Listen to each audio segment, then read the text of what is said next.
얼어붙은 장례식장, 그리고 3년 만의 방문. 노파는 떨리는 손으로 검은 완장을 매만졌습니다.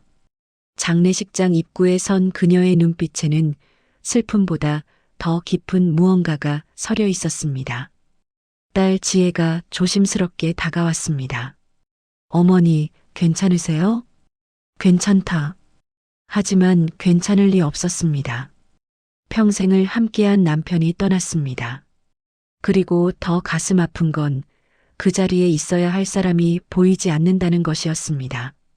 며느리 수진이었습니다. 3년 전 그날의 일이 떠올랐습니다. 집안의 작은 다툼이 어떻게 이 지경까지 왔는지 노파는 아직도 믿기지 않았습니다. 그저 시어머니로서 당연한 말을 했을 뿐인데 며느리는 그날 이후 단 한 번도 이 집에 오지 않았습니다. 어머니, 수진 이야기는 하지 마세요. 제가 알아서 할게요.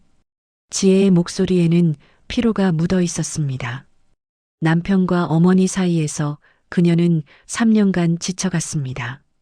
노파는 딸의 어깨를 토닥였습니다. 조문객들이 하나둘 자리를 떠나기 시작했습니다. 해가 저물어가는 오후 4시, 장례식장은 점점 조용해졌습니다. 노파는 영정사진 속 남편을 바라보았습니다. 50년을 함께 산 남편, 가난했던 시절 함께 배달 일을 하며 딸을 키워낸 동반자였습니다. 여보, 노파의 눈가에 눈물이 맺혔습니다. 하지만 진짜 문제는 이제부터였습니다. 다음 날 아침 장례식장 입구에 고급 외제차 한 대가 멈춰섰습니다. 차에서 내린 여자는 명품 핸드백을 들고 천천히 걸어왔습니다. 검은색 정장 차림의 수진이었습니다. 3년 만이었습니다. 노파는 멀리서 그녀를 보았습니다. 가슴이 철렁 내려앉았습니다.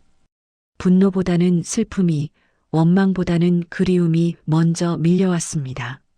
한때는 딸처럼 여겼던 며느리였습니다. 수진은 영정 앞에 무릎을 꿇고 절을 올렸습니다. 그녀의 표정은 무표정했습니다. 감정이 실리지 않은 형식적인 절이었습니다. 노파는 그 모습을 보며 가슴이 미어지는 것 같았습니다. 어머님, 수진이 노파에게 다가와 간단히 인사를 건넸습니다. 목소리는 차가웠습니다. 응, 왔구나. 노파는 그저 고개만 끄덕였습니다. 더 이상 무슨 말을 해야 할지 몰랐습니다. 수진은 지혜를 찾아 밖으로 나갔고 두 사람은 복도 끝에서 무언가 이야기를 나누기 시작했습니다. 노파는 창밖을 바라보았습니다. 하늘은 잔뜩 흐려 있었습니다. 마치 자신의 마음처럼. 3년 전 그날, 균열의 시작. 3년 전 가을, 노부부는 딸 부부를 저녁 식사에 초대했습니다. 오랜만에 가족이 함께 모이는 자리였습니다. 노파는 남편과 함께 정성껏 음식을 준비했습니다. 딸이 좋아하는 갈비찜, 사위가 좋아하는 잡채, 그리고 손수 담근 김치까지. 어머니, 아버지 왔습니다. 지혜와 수진이 현관문을 열고 들어왔습니다. 당시만 해도 분위기는 좋았습니다. 식사를 하며 이런저런 이야기를 나눴습니다. 손주 이야기, 일 이야기, 동네 이야기까지. 식사가 끝난 후 노파는 조심스럽게 말을 꺼냈습니다. 지혜야, 수진아. 사실 오늘 너희를 부른 건 할 이야기가 있어서다. 무슨 이야기요, 어머니? 지혜가 물었습니다. 노파는 남편과 눈빛을 교환한 후 천천히 말을 이어갔습니다. 너희도 알다시피 우리가 나이가 이제 70을 넘었다. 이 집도 우리가 평생 배달일하면서 모은 돈으로 마련한 건데. 노파는 잠시 말을 멈췄습니다. 수진의 표정이 변하는 것이 보였습니다. 그래서 이 집을 지혜 너한테 물려주려고 한다. 아, 감사합니다, 어머니. 지혜는 담담하게 대답했습니다. 하지만 수진의 반응은 달랐습니다.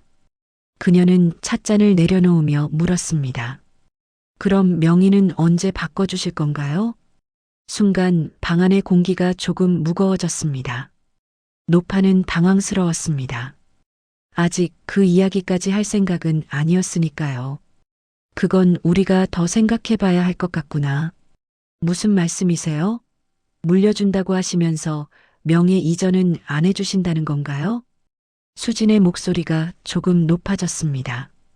노파는 난감한 표정으로 남편을 쳐다봤습니다.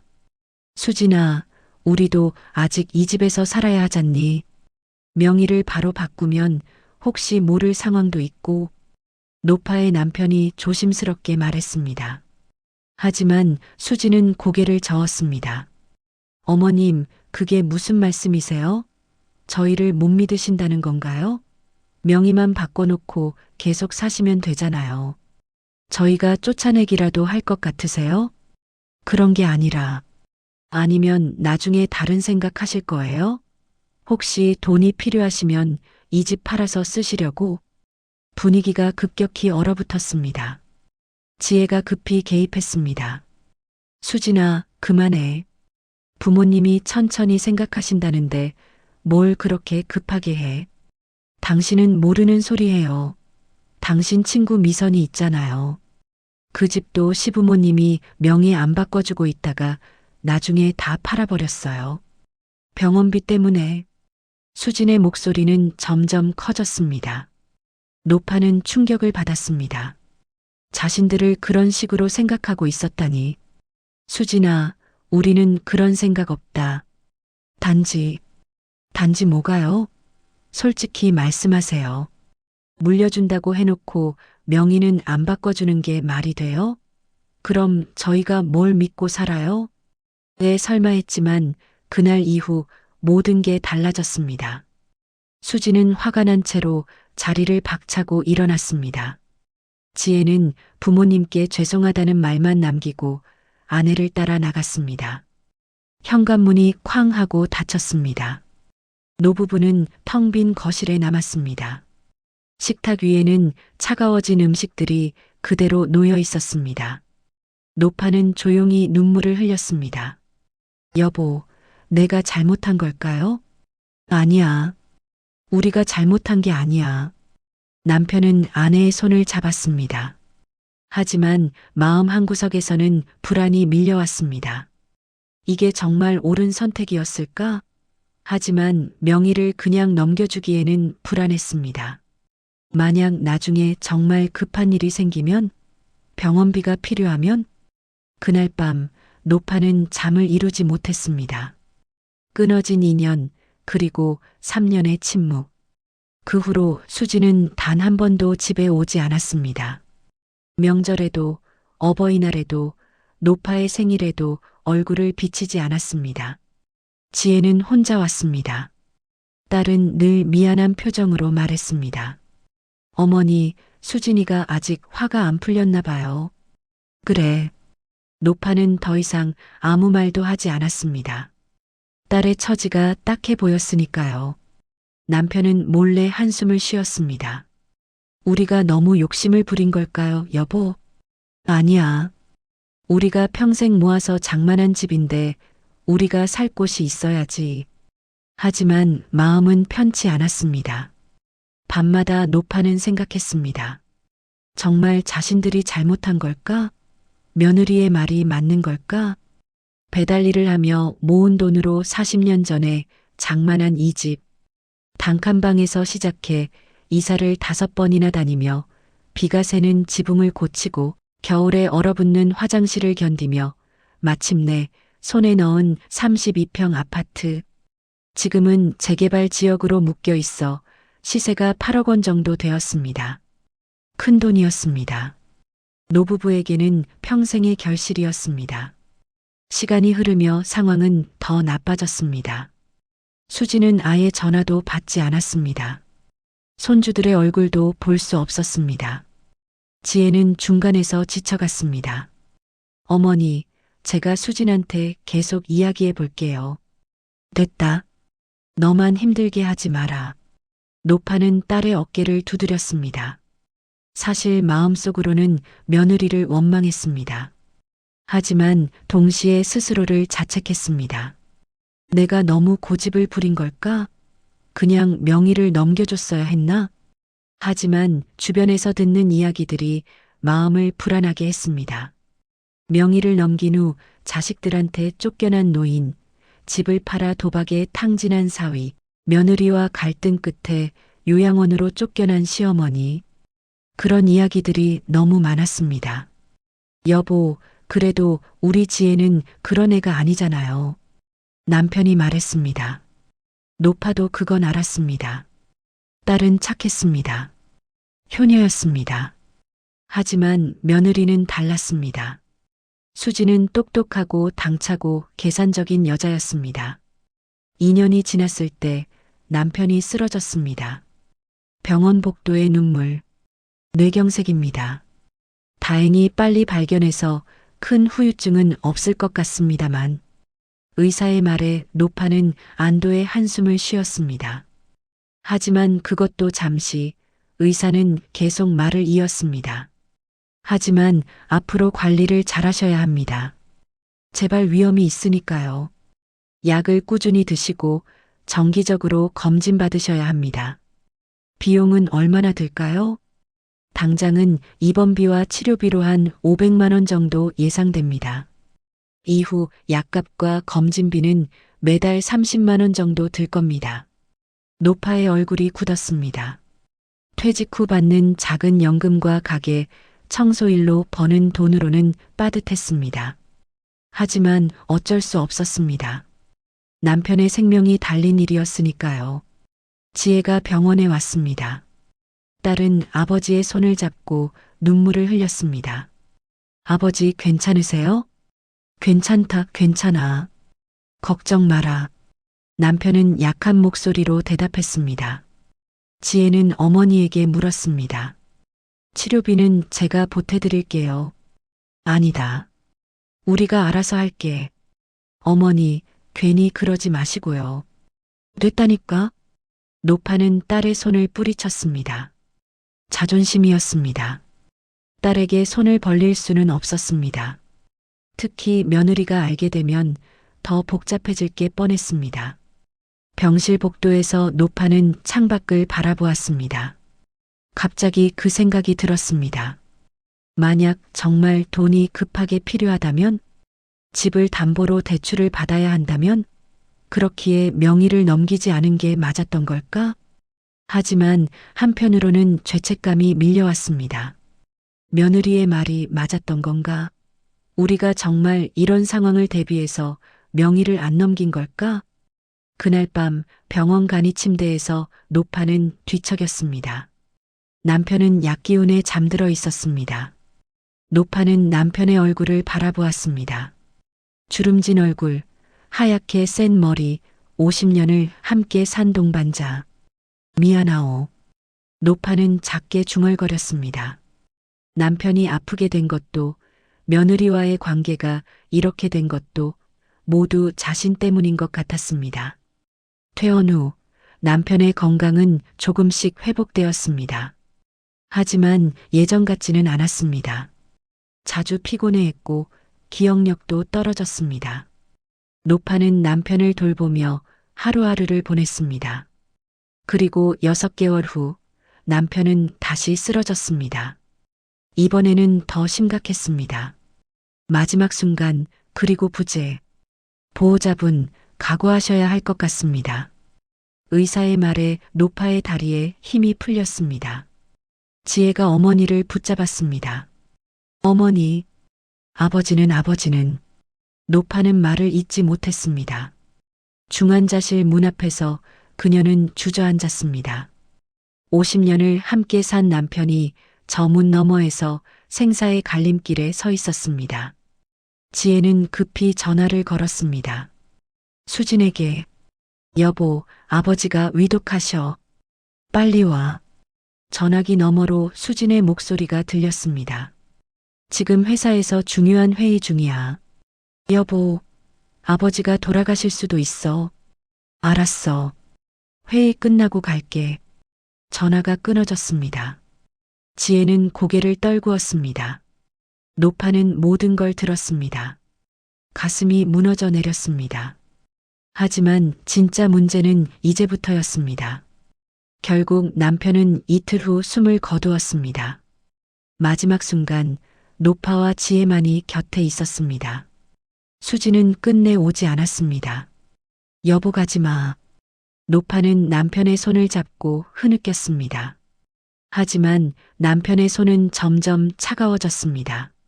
모니터에서는 일직선이 되었습니다. 아버지, 지혜도 울었습니다. 하지만 그 자리에 며느리는 없었습니다. 장례식장에서도 수지는 나타나지 않았습니다. 첫째 날도 둘째 날도 지혜는 계속 전화를 걸었지만 수지는 받지 않았습니다. 어머니 죄송합니다. 제가 수진을 설득했어야 했는데. 됐다. 내 잘못이 아니다. 노파는 딸을 위로했습니다. 하지만 속으로는 분노와 슬픔이 뒤섞여 있었습니다. 시아버지의 장례식에도 오지 않다니 3년간의 갈등이 이 정도였단 말인가? 조문객들도 수군거렸습니다. 며느리가 왜 안 보이지? 글쎄 무슨 사정이 있나 봐. 아무리 그래도 장례식은 와야지. 노파는 그 속삭임들을 들으며 치욕감을 느꼈습니다. 하지만 어쩔 수 없었습니다. 이게 현실이었으니까요. 그리고 셋째 날 아침 수진이 나타났습니다. 차갑게 얼어붙은 재회. 수진은 영정 앞에서 일어나 노파를 마주 보았습니다. 3년 만에 보는 며느리의 얼굴은 낯설었습니다. 화장은 완벽했고 옷차림도 고급스러웠습니다. 하지만 눈빛은 차가웠습니다. 어머님, 오랜만입니다. 그래. 노파는 짧게 대답했습니다. 더 이상 무슨 말을 해야 할지 몰랐습니다. 수지는 가방에서 봉투 하나를 꺼내 노파에게 건넸습니다. 부의금입니다. 고맙다. 노파는 봉투를 받았습니다. 무겁지 않았습니다. 아마 형식적인 금액일 것입니다. 수지는 주변을 둘러보다가 물었습니다. 지혜는 어디 있어요? 밖에 나갔다. 장례 절차 처리하러. 아, 그렇군요. 어색한 침묵이 흘렀습니다. 수지는 핸드폰을 꺼내 시간을 확인했습니다. 마치 빨리 이 자리를 떠나고 싶다는 듯한 몸짓이었습니다. 수진아. 노파가 조심스럽게 말을 꺼냈습니다. 네. 이제 좀 풀어야 하지 않겠니? 아버지도 돌아가셨는데. 수진의 표정이 굳어졌습니다. 그녀는 노파를 똑바로 쳐다보았습니다. 어머님, 그 이야기는 지금 할 때가 아닌 것 같네요. 하지만 저는 그저 예를 갖추러 온 겁니다. 더 이상은 말씀하지 마세요. 수진의 목소리는 단호했습니다.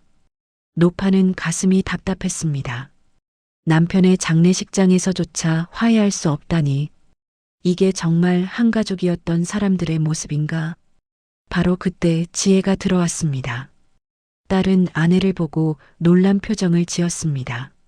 수진아, 왔구나. 응, 일 끝나고 왔어.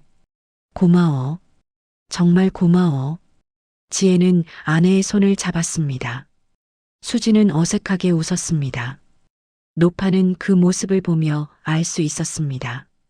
수진은 진심으로 온 게 아니었습니다. 그저 형식만 갖추러 온 것이었습니다. 하지만 설마 했지만 수진이 입을 열었을 때 노파는 더 큰 충격을 받았습니다. 어머님, 사실 오늘 온 건 꼭 드릴 말씀이 있어서입니다. 무슨 말이냐? 진명의 이정건입니다. 순간 장례식장의 공기가 얼어붙었습니다. 지혜가 황급히 아내의 팔을 잡았습니다. 수진아, 지금이 무슨... 지혜야, 나 좀 말하게 해줘. 이건 우리 가족의 미래가 걸린 문제야. 수진은 아내의 손을 뿌리치고 노파를 똑바로 쳐다보았습니다. 어머님, 솔직히 말씀드리겠습니다. 3년 전 그날 저는 너무 화가 났습니다. 물려준다고 해놓고 명의는 안 바꿔주신다는 게 이해가 안 됐어요. 그리고 지금도 마찬가지입니다. 수진아, 그건... 들어보세요. 저희도 이제 애들 키우는데 돈이 많이 들어갑니다. 큰아이는 중학생이고 작은애는 초등학교 5학년입니다. 둘 다 학원비만 해도 한 달에 100만 원이 넘어요. 지혜 월급으로는 빠듯합니다. 노파는 말없이 듣고 있었습니다. 수지는 계속했습니다.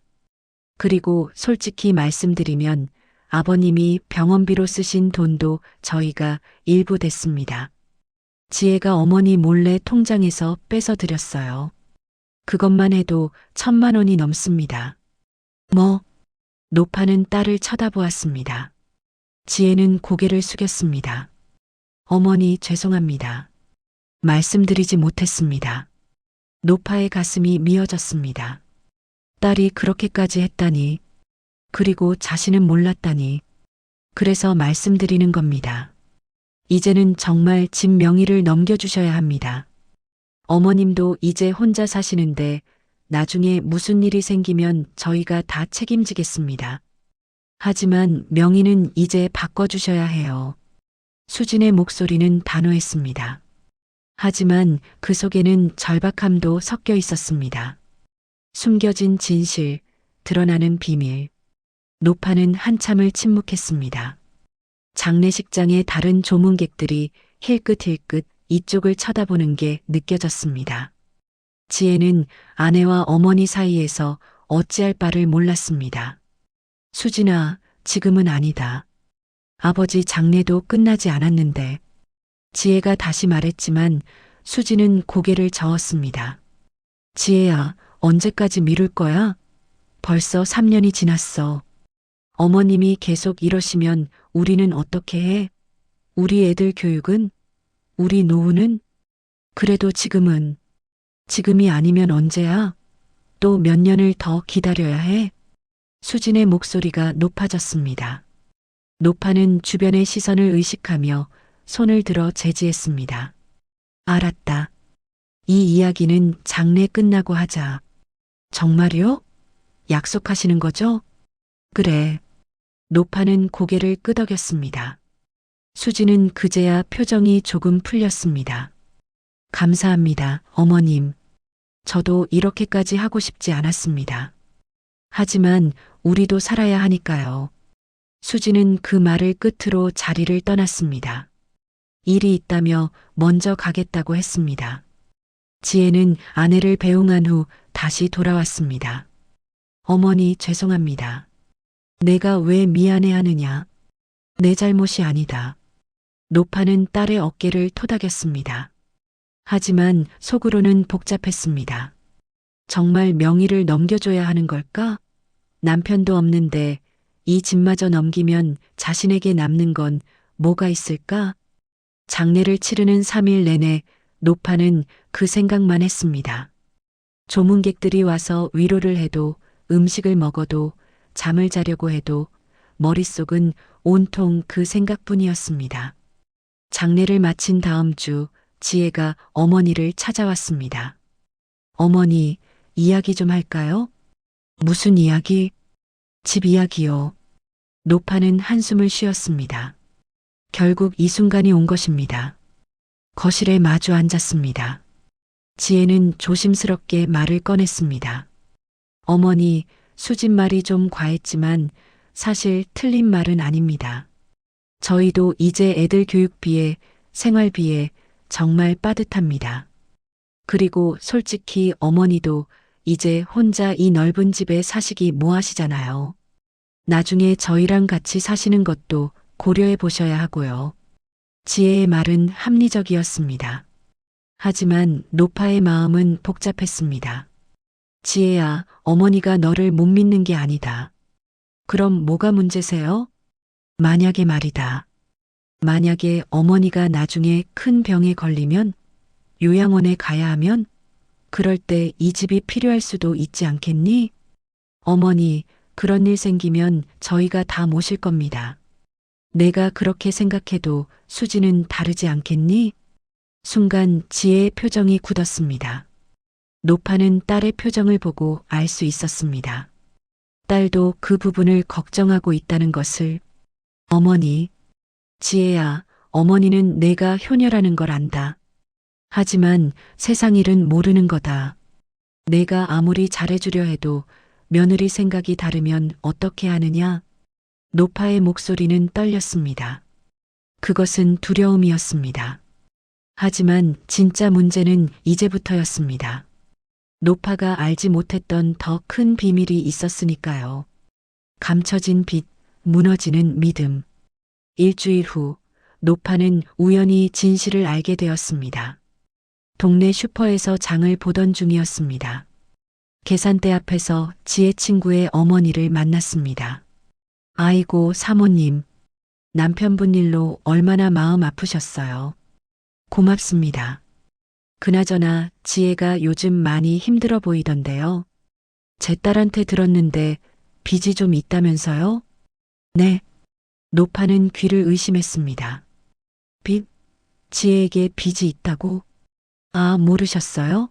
아이고, 제가 괜한 말을 했네. 죄송합니다. 그 여자는 황급히 자리를 떠났습니다. 노파는 그 자리에 멍하니 서 있었습니다. 집으로 돌아온 노파는 곧바로 딸에게 전화를 걸었습니다. 지혜야, 당장 집으로 와라. 어머니, 무슨 일이세요? 오면 안다. 당장 와. 1시간 후 지혜가 집에 도착했습니다. 노파는 단도직입적으로 물었습니다. 지혜야, 너 빚이 있니? 지혜의 얼굴이 하얗게 질렸습니다. 어머니 그게. 대답해라. 있니 없니? 있습니다. 지혜는 고개를 숙였습니다. 노파는 그 자리에 주저앉을 뻔했습니다. 얼마나 되는데? 3억입니다. 뭐? 노파는 소리를 질렀습니다. 3억? 엄청난 금액이었습니다. 어떻게 그렇게 빚이 생겼니? 어머니 죄송합니다. 제가 몇 년 전에 사업을 좀 해보려고 친구랑 돈을 모았는데 그게 다 날아갔습니다.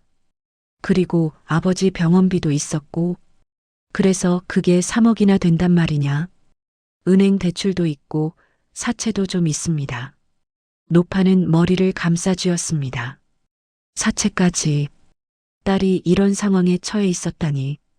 그래서 집을 달라고 한 거니? 집을 담보로 대출을 받으려고? 지혜는 대답하지 않았습니다. 하지만 침묵이 대답이었습니다. 어머니, 죄송합니다. 하지만 다른 방법이 없었어요. 이대로 가다간 우리 가족이 파산합니다.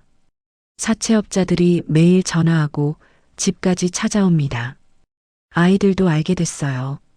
얼마나 무서워하는지. 지혜는 울먹였습니다. 노파는 가슴이 찢어지는 것 같았습니다. 딸이 이렇게 힘들어하는데 자신은 몰랐습니다. 왜 진작 말을 안 했니? 어머니한테 걱정 끼치고 싶지 않았어요. 그리고 부끄러웠습니다. 제가 무능해서 이렇게 된 건데. 지혜는 눈물을 흘렸습니다. 노파도 눈가가 뜨거워졌습니다. 그래서 수진이 그렇게 집 명의를 달라고 한 거구나. 내 수진도 너무 힘들어합니다. 매일 사채업자들한테 시달리고 애들은 무서워하고 어머니 정말 죄송합니다. 노파는 한참을 말없이 앉아 있었습니다. 머릿속이 복잡했습니다. 딸을 도와줘야 한다는 마음과 집을 지켜야 한다는 마음이 충돌했습니다. 네, 설마 했지만 그게 사실이었습니다. 며느리가 집을 요구한 건 단순히 욕심 때문이 아니었습니다. 가족의 생존이 걸린 문제였습니다. 지혜야, 네 어머니. 집을 주면 정말 그 빚을 다 갚을 수 있겠니? 네. 집을 담보로 2억을 대출받으면 제가 모은 돈이랑 합쳐서 빚을 다 갚을 수 있습니다. 그리고 천천히 갚아나가면 됩니다. 노파는 깊은 한숨을 쉬었습니다. 알았다. 집을 주마. 어머니, 대신 조건이 있다. 네, 말씀하세요. 어머니가 죽을 때까지 이 집에서 살게 해다오. 그리고 어머니가 아프면 요양원이 아니라 너희 집에서 돌봐다오. 어머니, 당연하죠. 그건 당연한 겁니다. 지혜는 어머니의 손을 꼭 잡았습니다. 노파는 딸의 손을 느끼며 생각했습니다. 이게 맞는 선택일까? 하지만 다른 방법이 없었습니다. 계약서와 찢어진 가족 사진. 이틀 후 노파와 지혜, 수지는 부동산에 함께 갔습니다. 명예 이전 절차를 밟기 위해서였습니다. 부동산 중개인이 서류를 설명했습니다. 여기 서명하시면 됩니다. 증여로 하실 건가요? 매매로 하실 건가요? 증여로 하겠습니다. 노파가 대답했습니다. 수진이 옆에서 말했습니다. 어머님, 증여세가 많이 나올 텐데요. 그냥 매매로 하시는 게 아니다. 딸한테 주는 건데 증여가 맞다.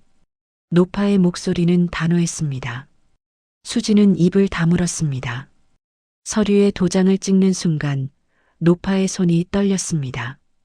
평생을 모아 마련한 집. 50년 전 남편과 함께 단칸방에서 시작해 배달 일을 하며 조금씩 모은 돈으로 장만한 휴집. 그 집의 주인이 이제 바뀌는 것입니다. 어머님, 감사합니다. 수진이 인사를 했습니다.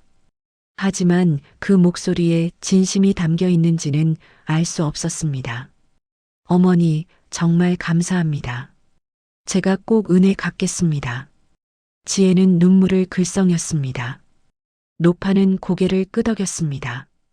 부동산을 나오는 길, 수진이 지혜에게 속삭이는 소리가 들렸습니다. 이제 바로 은행 가서 대출 신청해야 해. 사채업자들이 기다리고 있어. 노파의 가슴이 철렁했습니다. 역시 집을 담보로 대출을 받을 생각이었습니다. 하지만 어쩔 수 없었습니다. 이미 서류에 도장을 찍었으니까요. 집으로 돌아온 노파는 빈 거실에 홀로 앉았습니다. 남편의 사진이 벽에 걸려 있었습니다. 젊은 시절 둘이 함께 찍은 사진. 노파는 그 사진을 바라보며 눈물을 흘렸습니다. 여보, 내가 잘한 걸까요? 아니면 잘못한 걸까요? 대답은 없었습니다. 노파는 사진을 내려 품에 안았습니다. 그날 밤 노파는 이상한 꿈을 꾸었습니다. 남편이 나타나 손을 흔들며 무언가 말하려 했습니다. 하지만 목소리가 들리지 않았습니다. 노파가 가까이 다가가려 하자 남편은 점점 멀어졌습니다. 여보, 여보. 노파는 비명을 지르며 잠에서 깼습니다. 온몸이 땀으로 젖어 있었습니다. 시계를 보니 새벽 3시였습니다. 노파는 잠을 이룰 수 없어 거실로 나왔습니다. 창밖을 보니 달이 밝았습니다. 고요한 밤이었습니다. 하지만 노파의 마음은 고요하지 않았습니다. 2주가 지났습니다. 지혜는 집을 담보로 2억 원을 대출받았습니다. 그리고 빚을 갚기 시작했습니다. 노파는 그 소식을 들으며 안도했습니다. 적어도 딸이 사채업자들한테서 벗어날 수 있다니. 하지만 진짜 문제는 이제부터였습니다. 변해가는 태도, 깨지는 약속. 한 달이 지나자 변화가 시작되었습니다. 지혜의 방문 횟수가 줄어들었습니다.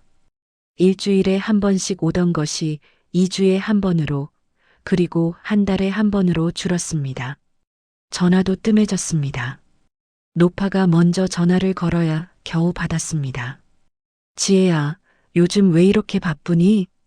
아, 어머니. 죄송해요. 회사 일이 많아서요. 그래도 가끔은 들러야지. 네, 곧 갈게요. 하지만 지혜는 쉽게 오지 않았습니다. 어느 날 노파는 집수리가 필요해서 지혜에게 전화를 걸었습니다. 지혜야, 화장실 변기가 고장났는데 좀 와서 봐줄 수 있겠니? 어머니, 죄송한데 오늘은 좀 바빠요. 수리기사 불러서 하세요. 수리비가 얼마나 들지 모르는데. 제가 계좌로 돈 보내드릴게요. 그걸로 하세요. 전화가 끊어졌습니다. 노파는 허탈했습니다. 예전 같으면 지혜가 달려왔을 텐데. 더 큰 변화는 수진에게서 나타났습니다.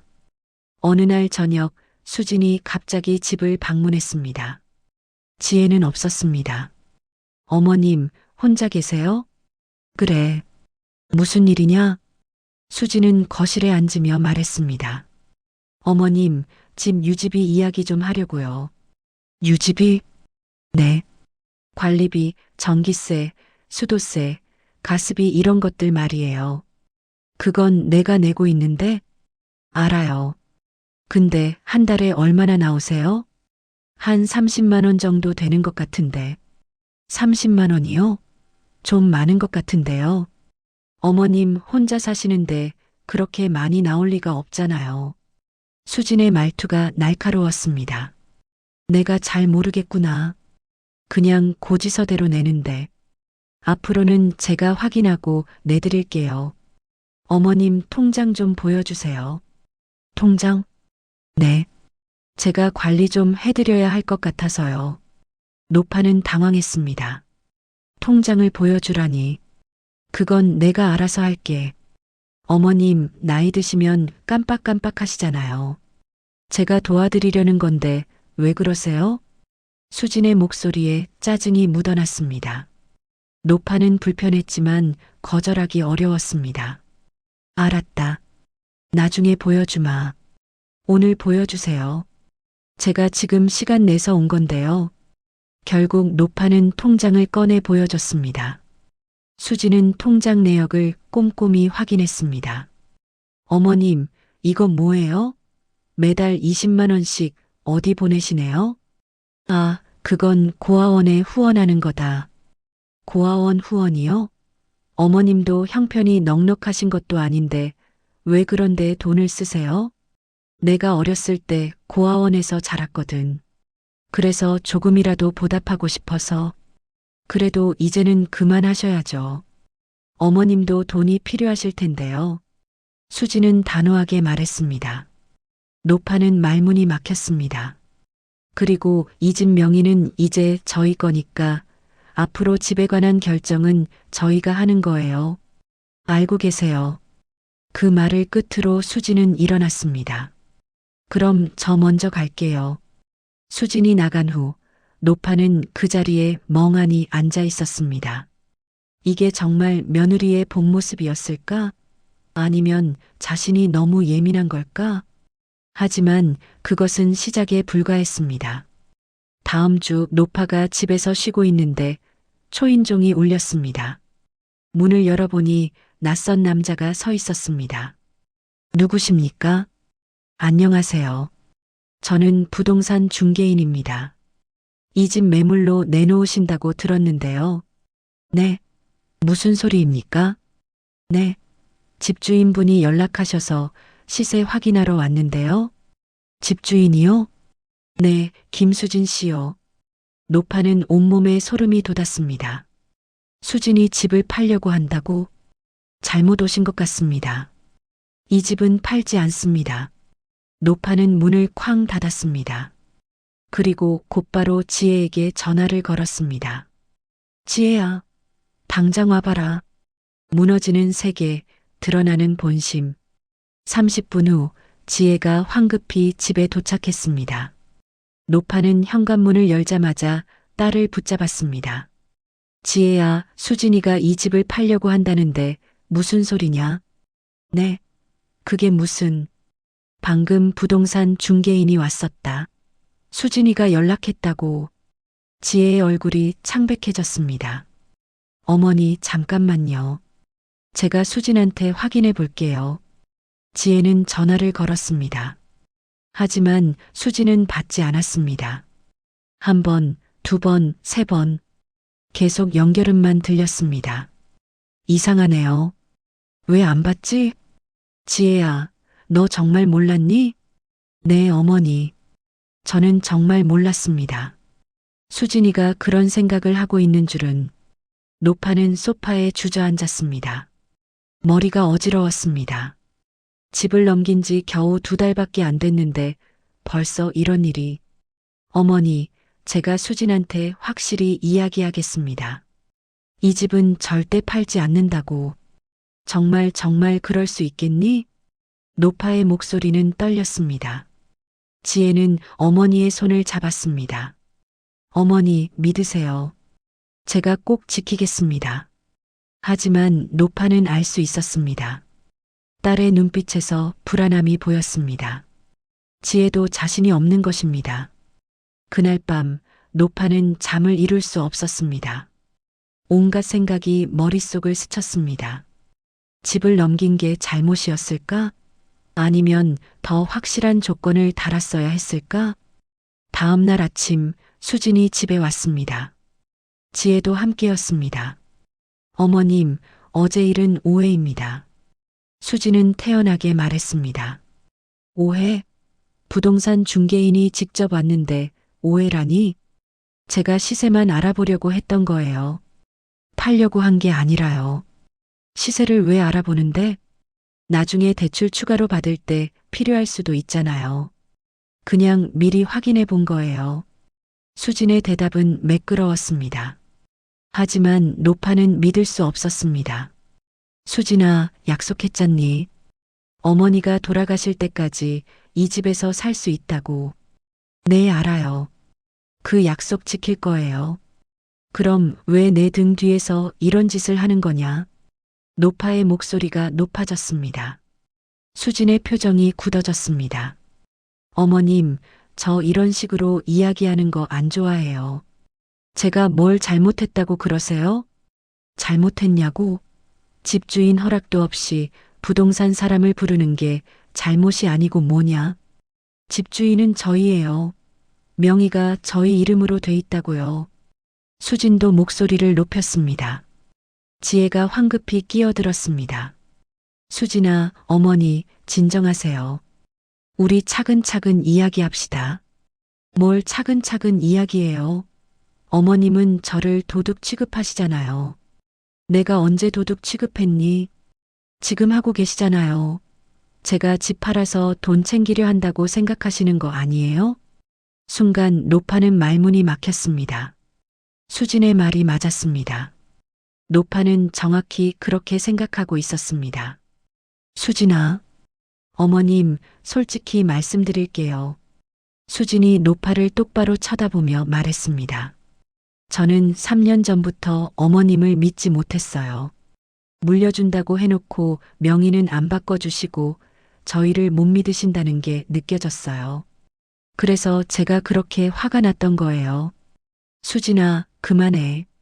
지혜가 아내를 말렸지만 수진은 계속했습니다. 그리고 지금도 마찬가지예요. 집 명의는 저희 거지만 어머님은 여전히 이 집이 본인 거라고 생각하세요. 그게 문제예요. 이 집은 내가 평생 모아서 마련한 집이다. 알아요. 그래서 저희한테 주신 거잖아요. 그럼 이제 저희 집이라고요. 수진의 목소리가 울려 퍼졌습니다. 노파는 가슴이 미어지는 것을 느꼈습니다. 네, 설마 했지만 이게 며느리의 진짜 마음이었습니다. 지혜가 아내를 끌고 밖으로 나갔습니다. 복도에서 두 사람의 다투는 소리가 들렸습니다. 수진아, 어머니한테 왜 그렇게 말해? 당신은 맨날 어머니 편만 들어. 우리 입장은 생각이나 해봤어? 그래도 그렇지. 어머니가 얼마나 상처받으셨겠어. 나도 상처받았어.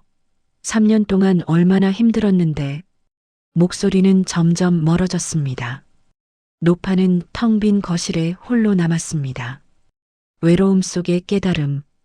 그날 이후로 일주일 동안 지혜는 연락이 없었습니다. 노파는 매일 전화기만 바라보았습니다. 하지만 전화는 울리지 않았습니다. 노파는 홀로 집안을 돌아다녔습니다. 남편이 살던 흔적들이 곳곳에 남아 있었습니다. 거실의 안경, 서재의 책들, 침실의 시계. 모든 게 그대로였지만 남편은 없었습니다. 여보, 내가 잘못한 걸까? 노파는 남편의 사진에 대고 중얼거렸습니다. 대답은 없었습니다. 혼자 밥을 먹는 것도 힘들었습니다. 식욕이 없었습니다.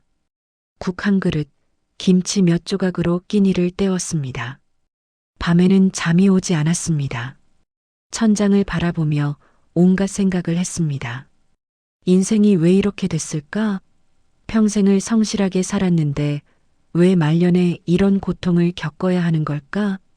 열흘째 되던 날 노파는 결심했습니다. 이대로는 안 되겠다고, 뭔가 해야 한다고. 노파는 법률 상담소를 찾아갔습니다. 변호사님, 제가 딸한테 집을 증여했는데요. 다시 되돌릴 수 있을까요? 젊은 변호사가 고개를 저었습니다. 증여 취소는 특별한 사유가 있어야 가능합니다. 예를 들어 딸이 어머님을 학대한다거나 중대한 범죄를 저질렀다거나 그런 건 아닙니다. 다만 며느리의 태도만으로는 증여 취소가 어렵습니다. 그럼 방법이 없습니까? 거주권을 설정하시는 방법이 있습니다.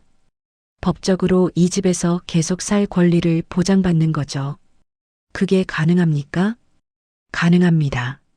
하지만 집주인, 즉 따님의 동의가 필요합니다. 노파는 한숨을 쉬었습니다. 지혜야 동의하겠지만 수진이 문제였습니다. 상담소를 나오는 길, 노파는 공원 벤치에 앉았습니다. 가을바람이 차가웠습니다. 나뭇잎들이 떨어지고 있었습니다. 그때 옆 벤치에 앉은 노인이 말을 걸었습니다. 어르신, 무슨 걱정 있으세요? 얼굴이 안 좋아 보이는데. 아, 그냥 좀 복잡해서요. 저도 비슷합니다. 자식 문제로. 자식 문제요? 네. 저도 집을 딸한테 넘겼다가 쫓겨날 뻔했어요. 노파는 귀가 번쩍 뜨였습니다. 쫓겨날 뻔했다고요? 네. 사위가 집을 팔아서 새 집으로 이사 가자고 하더라고요. 저보고 요양원 가라고. 그래서 어떻게 하셨습니까? 다행히 아들이 도와줘서 거주권을 설정했어요. 그래서 지금은 법적으로 보호받고 있습니다. 그 노인은 자세한 이야기를 들려주었습니다. 노파는 그 이야기를 들으며 자신의 미래가 보이는 것 같았습니다. 어르신, 늦기 전에 대비하세요. 자식은 밑대 사위는 조심해야 합니다. 그 말이 가슴에 와닿았습니다. 집으로 돌아온 노파는 지혜에게 전화를 걸었습니다. 이번에는 지혜가 받았습니다. 어머니, 지혜야, 우리 만나서 이야기 좀 하자. 네, 어머니. 저도 어머니한테 드릴 말씀이 있었어요. 그래. 그럼 내일 집으로 와라. 네, 알겠습니다. 다음 날 지혜가 혼자 왔습니다. 수지는 없었습니다. 수지는 오늘 회사 일이 있대요. 지혜의 표정이 어두웠습니다. 노파는 알 수 있었습니다. 며느리가 일부러 안 온 거라는 것을. 지혜야, 어머니가 거주권 설정하려고 하는데 내 동의가 필요하다. 거주권이요? 그래.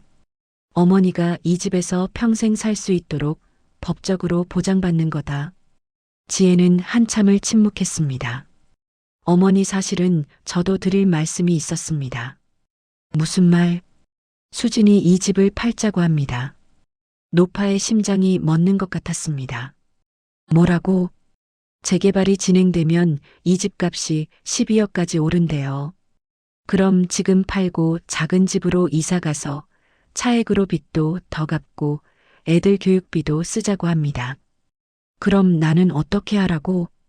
그게 수진이가 어머니는 저희랑 같이 살자고 합니다. 같이 산다고? 네. 저희가 이사 갈 집은 방이 3개 있대요. 거기서 어머니 방 하나 드리고 같이 살자고. 노파는 말문이 막혔습니다.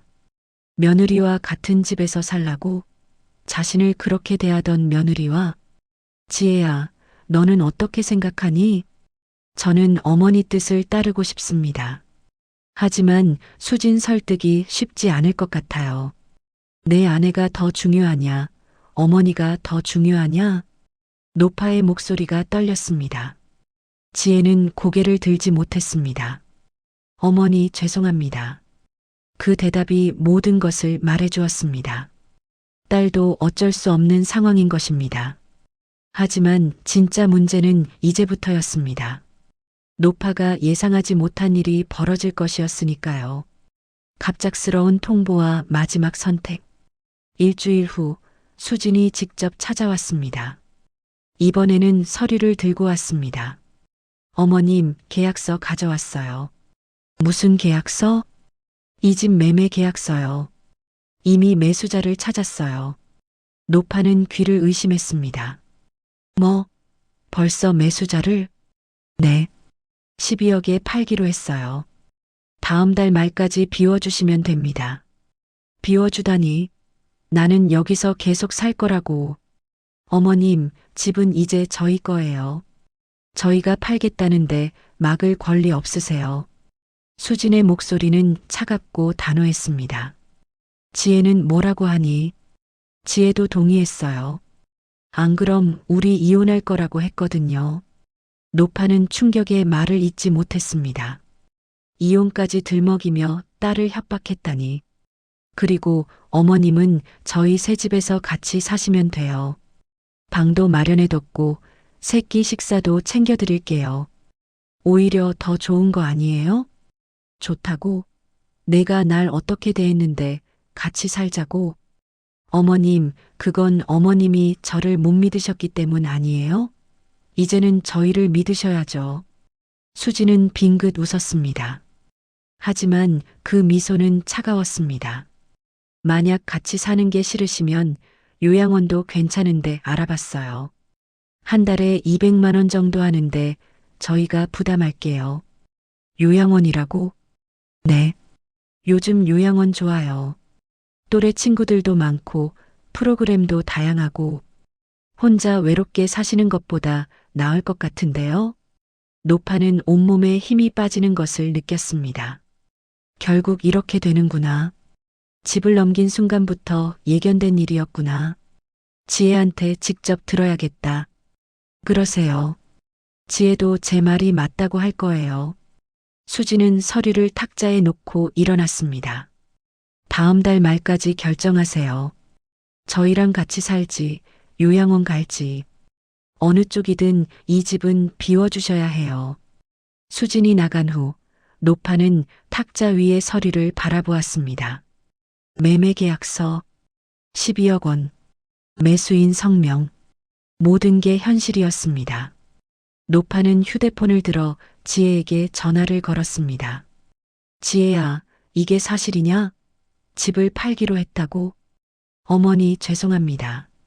수진이가 워낙 강하게 나와서 제가 어쩔 수가 없었어요. 너 자식이 어미한테 그럴 수 있니? 어머니, 저희랑 같이 사세요. 제가 잘 모실게요. 내 아내가 날 어떻게 봤는데 같이 살아? 매일 눈치 보면서 살라고? 전화 너머로 지혜의 흐느끼는 소리가 들렸습니다. 어머니 미안합니다. 정말 미안합니다. 미안하면 다냐? 이 집은 내 평생이다. 너희 아버지랑 내가 평생 모아서 장만한 집이라고. 알아요, 어머니. 하지만 이미 계약금까지 받았어요. 이제 되돌릴 수 없어요. 노파는 전화를 끊어버렸습니다. 가슴이 터질 것 같았습니다. 그날 밤 노파는 남편의 사진을 꺼내 들었습니다. 여보, 우리 뭘 잘못한 걸까? 자식 잘 키우고 성실하게 살고 나쁜 짓 안 하고 살았는데 왜 이렇게 된 걸까? 눈물이 흘러내렸습니다. 70년을 살아오며 겪은 온갖 고난보다 지금 이 순간이 더 힘들었습니다. 다음 날 아침 노파는 결심했습니다. 이대로 당할 수는 없다고. 잊혀진 상자와 숨겨진 정체. 노파는 다락방으로 올라갔습니다. 오랫동안 올라가지 않았던 곳이었습니다. 먼지가 쌓인 낡은 상자들이 여기저기 놓여 있었습니다. 노파는 그중 하나의 상자를 열었습니다. 오래된 서류들이 들어 있었습니다. 통장, 증서, 계약서, 그리고 그 밑에서 노파는 오래된 봉투 하나를 발견했습니다. 노란색으로 바른 봉투. 20년 전 남편이 간직하라며 준 것이었습니다. 여보, 이건 나중에 정말 힘들 때 열어봐요. 남편의 말이 떠올랐습니다. 노파는 떨리는 손으로 봉투를 열었습니다. 안에는 통장과 편지가 들어 있었습니다.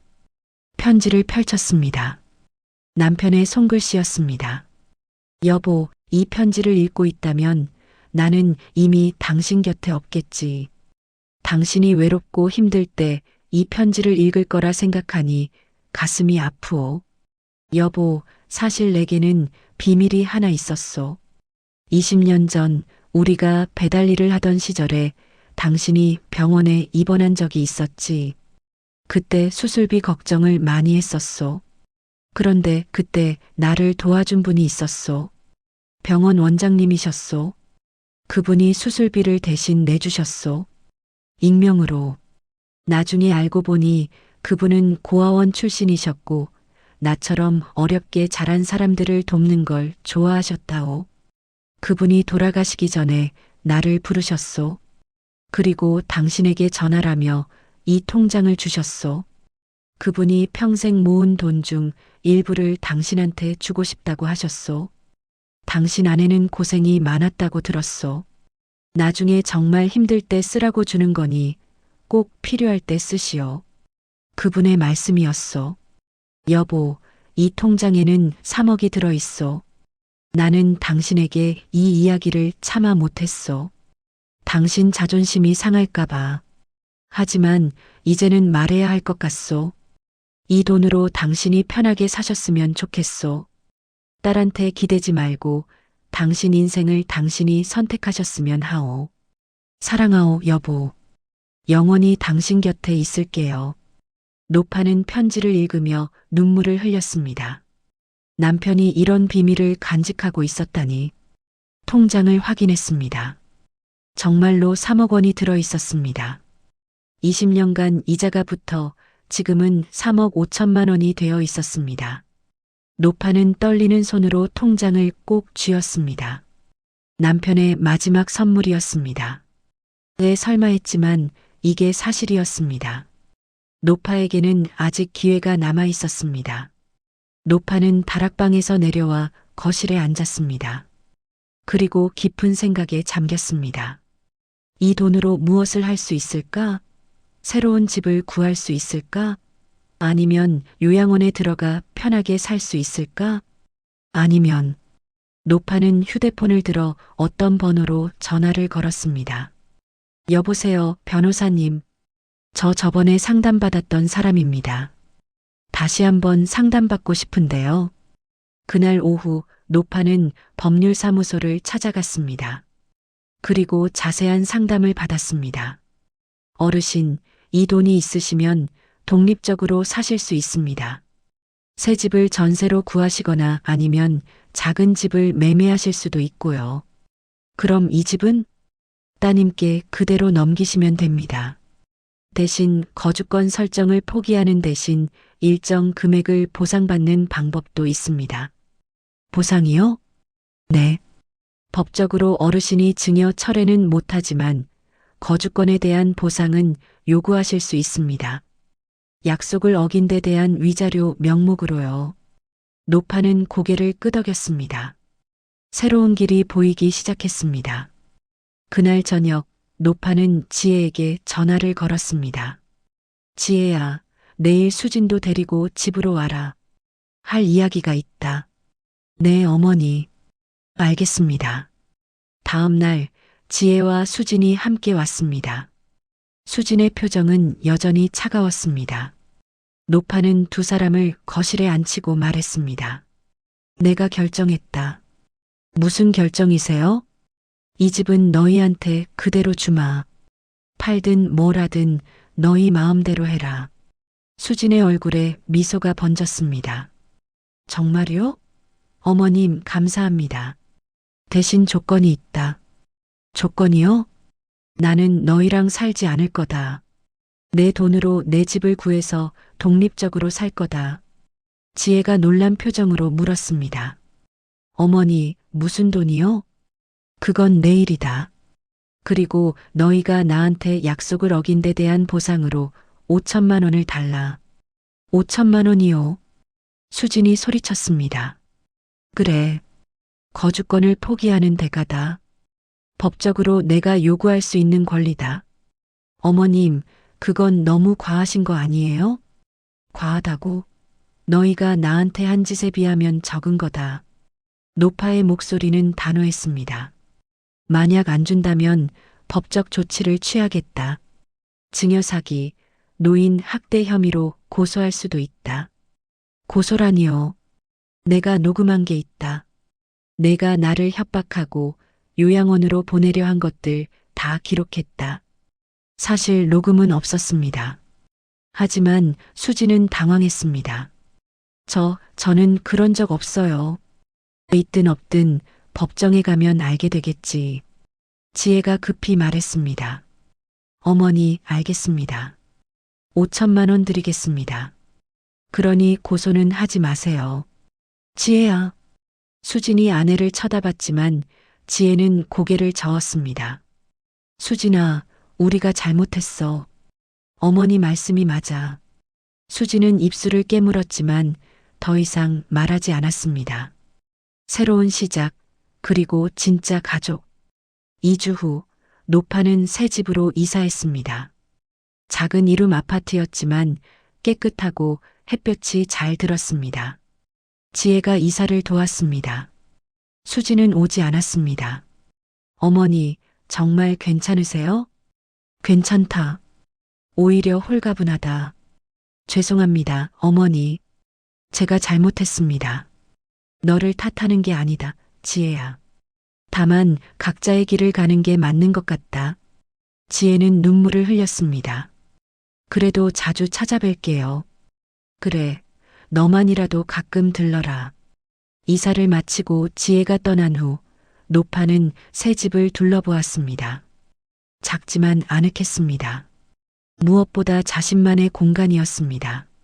노파는 남편의 사진을 벽에 걸었습니다. 여보, 여기서 새로 시작해보겠소. 당신이 남겨준 선물 덕분에 이렇게 살 수 있게 됐소.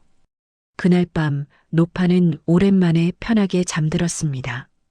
다음 날부터 노파는 새로운 일상을 시작했습니다. 아침에 일어나 근처 공원을 산책했습니다. 점심은 경로당에서 먹었습니다. 오후에는 도서관에서 책을 읽었습니다. 그러던 어느 날 노파는 공원에서 한 소녀를 만났습니다. 10살쯤 되어 보이는 아이였는데 혼자 벤치에 앉아 울고 있었습니다. 얘야, 왜 우니? 할머니, 저 집에 가기 싫어요. 왜? 엄마가 맨날 저한테 화내요. 아빠는 없고 저는 짐이래요. 노파의 가슴이 아팠습니다. 어린아이가 그런 말을 들으며 자라다니. 얘야, 내 이름이 뭐니? 서연이에요.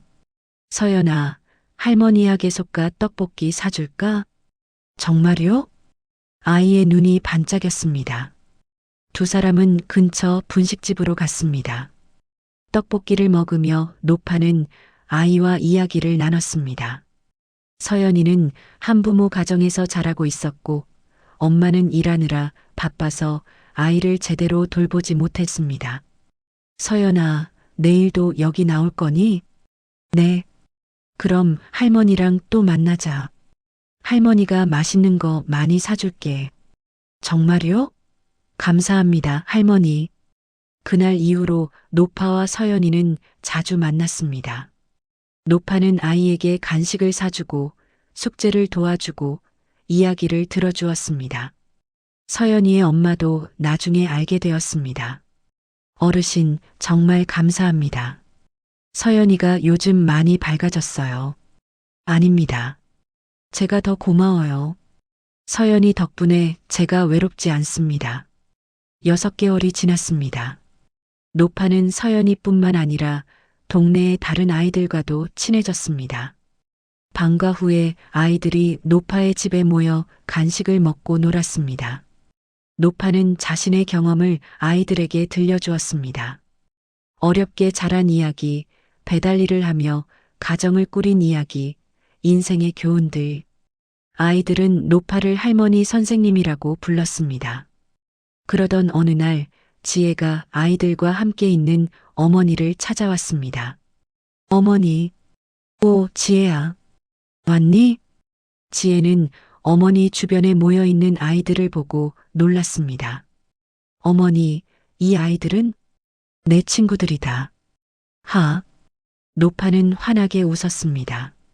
지혜는 오랜만에 보는 어머니의 밝은 표정에 가슴이 뭉클했습니다. 아이들이 돌아간 후 지혜는 어머니와 둘이 이야기를 나눴습니다. 어머니, 행복해 보이세요. 그래. 나는 이제 행복하다. 죄송합니다, 어머니. 제가 어머니를 이렇게 만들어서. 아니다, 지혜야. 오히려 잘된 일이다. 나는 이제 진짜 내 삶을 살고 있다. 어머니, 지혜야, 가족이란 게 꼭 피를 나눈 사람들만은 아니더구나. 진짜 가족은 서로를 아끼고 사랑하는 사람들이지. 지혜는 고개를 끄덕였습니다. 수지는 요즘 어떠니? 수지는 여전합니다. 하지만 제가 변했어요. 이제는 어머니 말씀을 더 잘 이해하게 됐어요. 그래, 내가 깨달았으면 됐다. 지혜는 한참을 망설이다가 물었습니다. 어머니, 저희한테 돌아오실 생각은 없으세요? 없다. 나는 여기가 좋다. 그리고 너희도 너희 삶을 살아라. 알겠습니다, 어머니. 지혜가 떠난 후 노파는 창밖을 바라보았습니다. 석양이 아름다웠습니다. 마지막 선물과 진짜 유산. 1년이 지났습니다. 노파는 동네에서 유명 인사가 되었습니다. 아이들의 할머니로 알려졌습니다. 노파는 자신의 경험을 살려 작은 방과 후 교실을 운영하기 시작했습니다. 동네 문화센터를 빌려주 3회 아이들에게 인생 교훈과 지혜를 나눴습니다. 서연이는 이제 6학년이 되었습니다. 공부도 잘하고 성격도 밝아졌습니다. 할머니, 저 중학교 가면 할머니 못 볼 텐데 어떡해요? 괜찮다. 가끔씩 들러라. 할머니는 늘 여기 있을 거야. 네, 꼭 올게요. 그해 가을, 노파는 작은 책을 출판했습니다. 제목은 배달원 할머니의 인생 수업이었습니다. 자신의 인생 이야기와 교훈을 담은 책이었습니다. 책은 예상외로 인기를 끌었습니다. 특히 시니어 독자들 사이에서 큰 반향을 일으켰습니다. 나도 비슷한 경험을 했다. 내 이야기 같다. 용기를 얻었다. 이런 후기들이 쏟아졌습니다. 출판사에서 강연 요청이 들어왔습니다. 노파는 전국을 다니며 자신의 이야기를 들려줬습니다. 여러분, 집이 전부가 아닙니다.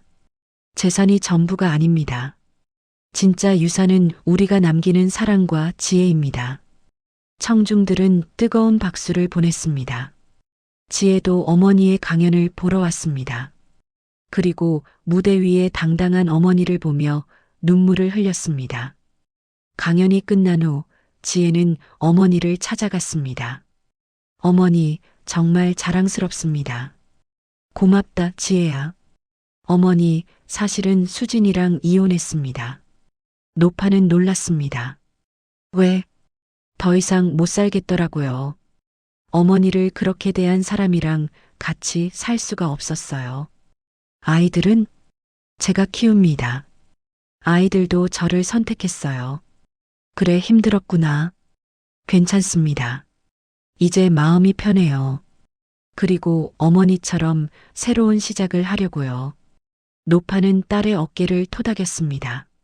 잘 결정했다. 이제 내 인생을 살아라. 그로부터 2년 후 노파는 80세가 되었습니다. 여전히 건강했고 여전히 아이들과 함께했습니다. 그리고 어느 날 지혜가 손주들을 데리고 찾아왔습니다. 할머니, 오, 우리 손주들. 할머니한테 와봐라. 노파는 손주들을 끌어안았습니다. 오랜만에 보는 손주들은 많이 자라 있었습니다. 할머니, 엄마가 할머니 책 읽어줬어요. 정말 멋있더라고요. 그래, 할머니 책이 재미있었니? 네, 저도 할머니처럼 강한 사람이 되고 싶어요. 노파의 눈가에 눈물이 맺혔습니다. 이것이 진짜 유산이었습니다. 돈도 아니고 집도 아니고 삶의 지혜와 용기를 물려주는 것. 그날 저녁 노파는 가족들 그리고 동네 아이들과 함께 작은 파티를 열었습니다. 80세 생일 파티였습니다. 케이크에 촛불을 끄며 노파는 소원을 빌었습니다. 여보, 보고 있소? 나는 이제 정말 행복하오. 당신이 남겨준 선물 덕분에 이렇게 살 수 있었소. 고맙소, 여보.